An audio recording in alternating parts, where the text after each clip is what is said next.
To turn off your generator while it is running during a power outage, first set the utility mainline circuit breaker to off.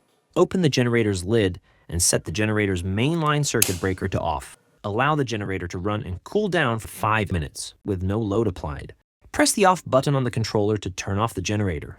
Allow the generator to cool for another 5 minutes before working on it. Remove the 7.5 amp fuse to prevent the battery from draining when the utility and the generator are both off. Your generator is now completely off. Any required maintenance can be done at this time.